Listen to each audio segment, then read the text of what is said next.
Arkansas Governor Asa Hutchinson signing an executive order today creating a COVID-19 winter task force.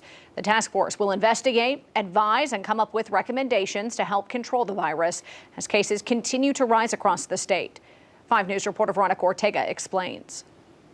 As the natural state creeps into the winter months, the number of coronavirus cases and hospitalizations continue to increase, putting a strain on our hospital system. They've been at this for 8 months.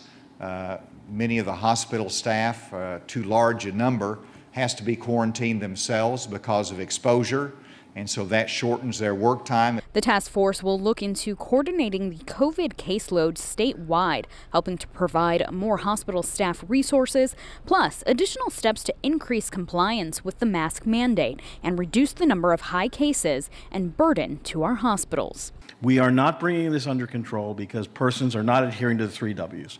We need them to wash their hands, wear their masks, and watch their distances. The task force will be made up of mostly doctors and presidents of healthcare systems in our state. We are really at the precipice of stretching the resources, the healthcare resources that the state has available. Patterson says if we continue to stress the system further, it will put the state in a very difficult situation. We need to define what the scope of the task force is.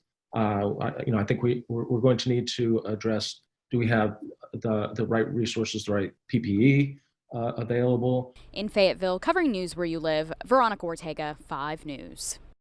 The first meeting of the COVID-19 Winter Task Force will be Monday at 8 a.m. It is a private working meeting with the governor and will not be open to the public.